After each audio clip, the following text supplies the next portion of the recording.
साहस साहस म्हटले की डोळ्यासमोर उभं टाकतात ते उंच उंच विशाल पर्वतांचे कडे, समुद्राचे अथांग पाणी, काळजाचा ठेका चुकविणाऱ्या प्रचंड दऱ्या, वारा वादळांची रौद्र रूपे व या सर्वांवर चिकाटीने मात करणारी साहसी मंडळी, त्यांची कसलेली कमावलेली शरीरे आणि मग डोळ्याचे पारणे फेडणारे थरार. पण ही साहसे शरीराने विकलांग असणाऱ्यांना करावीशी वाटली तर छे, कल्पनाच करवत नाही. महाराष्ट्र राज्याच्या अकोला जिल्ह्यातील हा अजिंक्य ॲडव्हेंचर ग्रुप आणि त्याचा हा कमांडर धनंजय भगत साहसी शिबिरे, प्रशिक्षणे, आपत्कालीन व्यवस्थापन इत्यादीत रात्रंदिवस गुंतलेला हा तरुण एके दिवशी त्याच्या डोक्यात एक साहसी विचार उसळला. पंगू लंघयते गिरीम. मला मिळणारा हा साहसाचा थरार माझ्या अपंग अंध मतिमंद बांधवांना मिळाला तर झाले. 1995 पासून छोटी छोटी साहसी शिबिरे, किल्ले, निसर्ग भ्रमंती, लहान मोठे ट्रेकिंग, अपंगांसाठी शिबिरे घेणं सुरू झाले. प्रत्येक वर्षी साहसाचा थरार वाढतच होता आणि मग इसवी सन 2009च्या 15व्या राष्ट्रीय अपंग साहसी शिबिराचं नियोजन आकार घेऊ लागलं. निशुल्क अपंग शिबिराच्या बातमीनं अपंग व त्यांचे केअरटेकर म्हणून चक्क ज्येष्ठ नागरिकही नोंदणीसाठी गर्दी करू लागलेत. लोकसहभागातून हे शिबिर साकार करायचं होतं. या साहसी शिबिराकरिता कोकणातील निसर्गरम्य परिसरातील सिंधुदुर्गाची निवड करण्यात आली. या साहसी शिबिरात सागरी जलतरण, दुर्ग भटकंती व सायकलद्वारे निसर्ग भ्रमण म्हणजेच ट्रायथॉलॉन ह्या मुख्य संकल्पना आखण्यात आल्या. यामध्ये प्रमुख जबाबदारी होती ती अपंग व ज्येष्ठ नागरिकांच्या सरावाची, त्यांच्या प्रशिक्षणाची. नियोजित तारखेच्या 2 महिने अगोदर हे सराव अकोट जवळील पोपटखेड धरणाच्या अथांग पाण्यात घेण्यात आले. अकोट ते पोपटखेड ह्या उंच सखल नागमोडी वाटांनी सायकल भ्रमण असे नियोजन सुरू झाले. प्रत्येक क्षणाला अपंगांचा उत्साह, त्यांचा आत्मविश्वास, त्यांची उत्सुकता क्षणाक्षणाला वाढतच होती. पाहता पाहता 21 डिसेंबर 2009ची पहाट उजाडली. अकोल्याच्या रेल्वे स्थानकावर शिबिरार्थी व त्यांच्या चाहत्यांनी प्रचंड गर्दी केली. 22 डिसेंबरला शिबिरार्थ्यांनी कोकणातील कणकवली रेल्वे स्थानकावर पाऊल ठेवलं. तेथे प्रशांत तलवार तथा कोकणवासियांनी त्यांचं उत्स्फूर्त स्वागत केलं. तेथून ही मंडळी देवगड बंदरावर पोचली, जेथे ह्या साहसी शिबिराचा आरंभ झाला.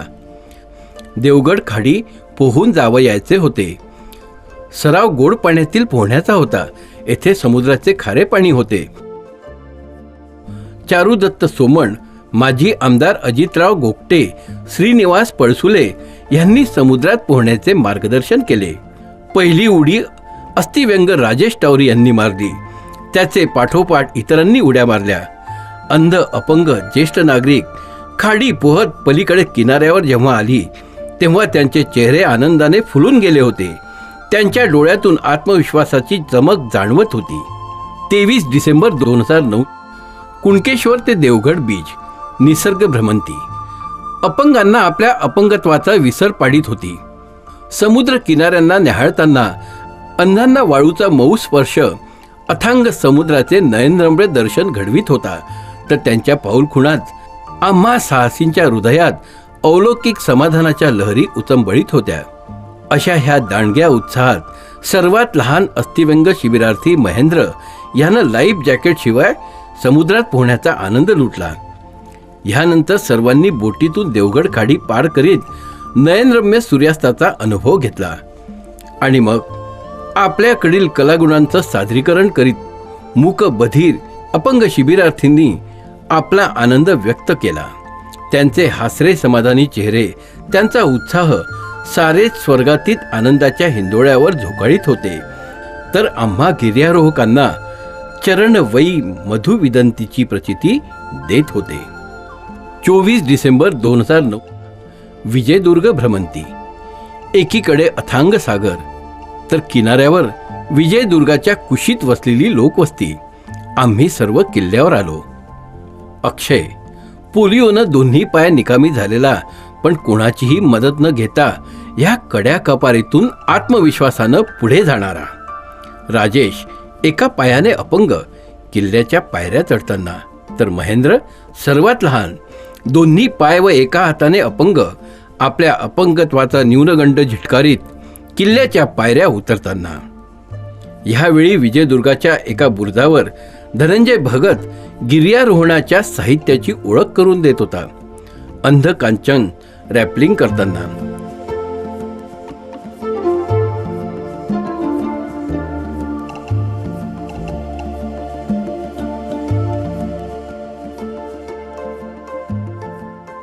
अंध रीना, अस्थिव्यंग्य गौतम आणि काळजीवाहक विशाल ह्या अपंगांना साहसाचा थरार अनुभवित होते.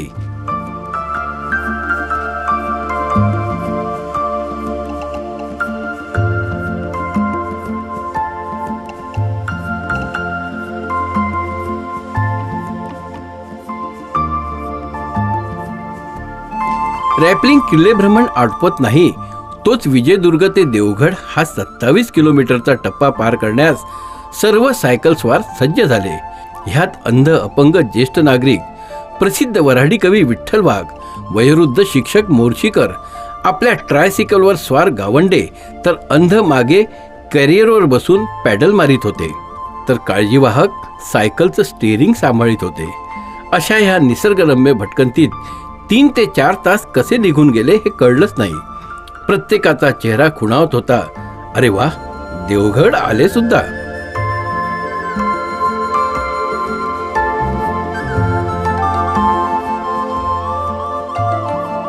कोकणातील निसर्गरम्य सिंधुदुर्ग समुद्राच्या पाण्यात आपले भक्कम पाय रुजवीत दिमाखानं उभा होता. शिवाजी महाराजांच्या जलयुद्ध आरमाराचा हा बालेकिल्ला. सागरी आरमाराचे महत्त्व ओळखणारे शिवाजी महाराज हे पहिले होते. मालवण ते सिंधुदुर्ग बोटीनं प्रवास करीत जय भवानी जय शिवाजीच्या जयघोषात किल्ल्यावर पाऊल ठेवले. सुदर्शन व जीवन दोघेही मूकबधीर किल्ल्याची माहिती एकमेकांना खुणेद्वारे सांगत होते. भ्रमंती करताना सर्व किल्ल्याची साफसफाई करीत होते व ह्या ऐतिहासिक वास्तूचे योग्य जतन करा असा संदेश पुढे जात जात देत होते. एका विसाव्याच्या ठिकाणी छत्रपती शिवाजी व कोकण यांचा काय ऋणानुबंध होता यावर बाबूजी कुलकर्णी यांचं कथाकथन झालं. सर्व या ऐतिहासिक निसर्गरम्य वास्तूचा आस्वाद घेत आपल्या ज्ञानात भर टाकीत होते. शिबिरातील सर्वात महत्त्वाचा विषय होता सागर तळातील जीवसृष्टी अनुभवणे, म्हणजेच स्नॉर्कलिंग. अंध हे सर्व कसं पाहणार हा एक चर्चेचा विषय होता. अंध माहुलकर आपल्या केअरटेकर सोबत काय अनुभवित होते हे त्यांच्या शब्दात. बघू शकत नाही, पण स्पर्श करून तुम्ही जाणू शकतो हाताला लागले की. मी तुम्हाला दाखवणार आहे तुमच्या हाताला काय काय लागतं. हा हा हा महत्वाचं म्हणजे समुद्रातली वनस्पती. हा हा तेच पाच आहे. हा तेच पाच दिवस. आता हवा घ्या, हवा सोडा. आता तोंडानेच ब्रिथिंग करायचं, नाकाचा वापर करू. ओके, आता सावकाश चेहरा पाण्यात घ्या आणि वरती इथे बघूया तुमच्या डोळ्यांना पाणी. ओके, कान वरती राहतील म्हणजे बोललेलं तुम्हाला. Okay okay. हा डोळ्याने आंधळा आहे, पण याला मी स्पर्शाने कोरल्स दाखवले आणि आपलं सर्गॅसम फॉरेस्ट म्हणजे जे समुद्रात जंगल आहे, सर्गॅसम वनस्पतीचं, त्याच्यातून याला आणलेलं आहे आणि थोडंसं सर्गॅसम तुटलेलं त्याच्या हातामध्ये आहे. सर कोरल्स ते हाताने पाहिले सर, अशी थोडी कडक वाटली, आतमध्ये बुळबुळ्या होत्या, शक्ती कोरलेलं होतं ते. अच्छा अच्छा अच्छा. हा, नंतर हे गवत लागलं माझ्या हाताला, एक आतमध्ये तोडून आणलंय सोबत. बरोबर. अपंग वोडदे मॅडम व इतर शिबिरार्थी स्नॉर्कलिंग करताना. अस्थिव्यंग सुरेश गावंडे व टिल्लू टावरी. गावंडे हे दोन्ही पायाने हँडिकॅप आहेत. त्यांचा हा साहस पाहून आपल्याला सुद्धा लाज वाटेल असा त्यांचा साहस झालेला आहे. पाताल की भूमि देखकर आया मैं पे. पाताल की भूमि में क्या देखा आपने? पाताल की भूमि में सेवा देखा, वहाँ की वनस्पति देखा, मच्छी, मच्छी दिखी. चलो पाताल ऊपर का स्वर्ग नहीं, नीचे का स्वर्ग देख के आया. परतीच्या प्रवासात अंध माहुलकर, कांचन, किरण त्यांच्यासोबत त्यांचे केअरटेकर यांनी जिद्द धरून सिंधुदुर्ग ते मालवण हे अंतर पोहून कापले. दुर्दम्य आत्मविश्वास व साहसाच्या ज्वलंत ध्यासाने त्यांनी हे अंतर लीलया पार केले.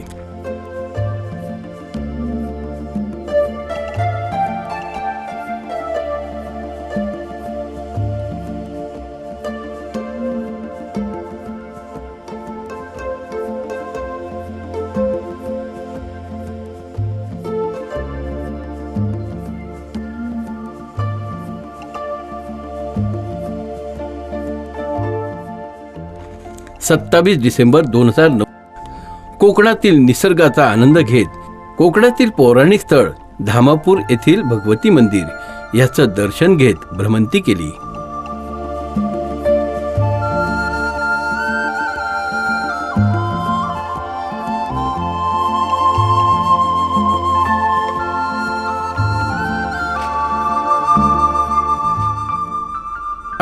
डिसेंबर 2009 आज शिबिरार्थ्यांची उत्कंठा शिगेला पोचली होती.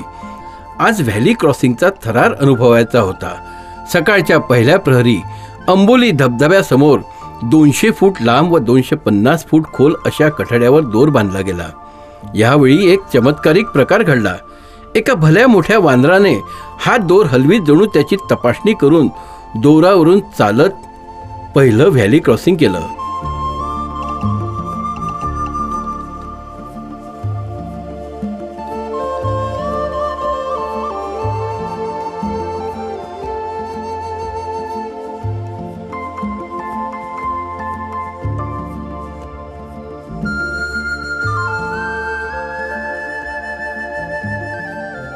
यानंतर सर्वांनी हा थरार अनुभवित व्हॅली क्रॉसिंग केले.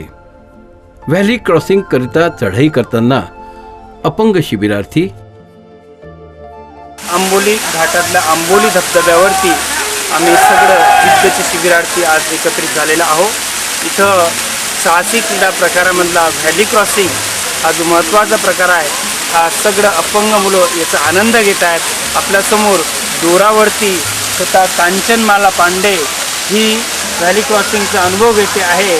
ही दोन्ही डोळ्यांनी अंध असलेली मुलगी साधारणतः नाही म्हणता 250 फुटाचं व्हॅली क्रॉसिंग, जमिनीपासून साधारणतः 300 फूट उंच असलेल्या व्हॅली क्रॉसिंगचा अनुभव हे लोक घेत आहेत. अंध कांचन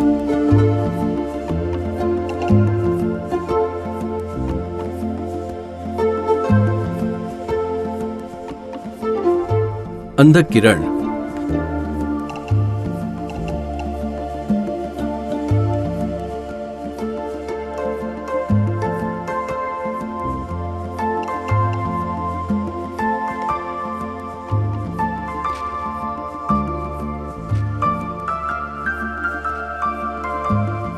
प्रशांत मत्तलवार लहान मुलासोबत.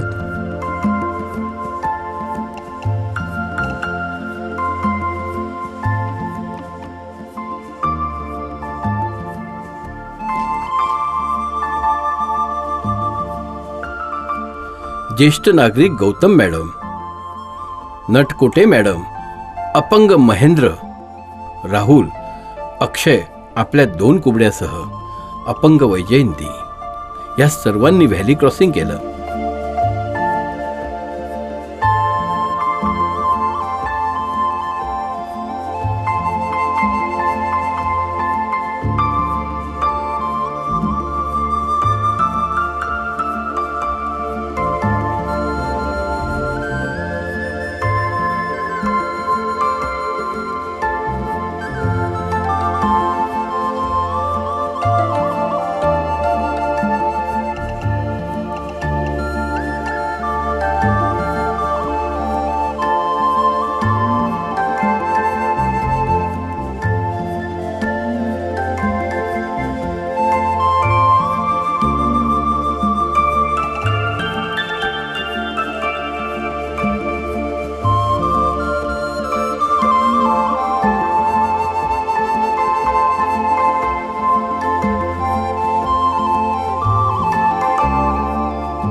डिसेंबर साहसी शिबिराची यशस्वी सांगता करीत शिबिरार्थी अकोल्यास जाण्यास कोल्हापूर स्थानकावर जमलीत. प्रत्येकाच्या चेहऱ्यावर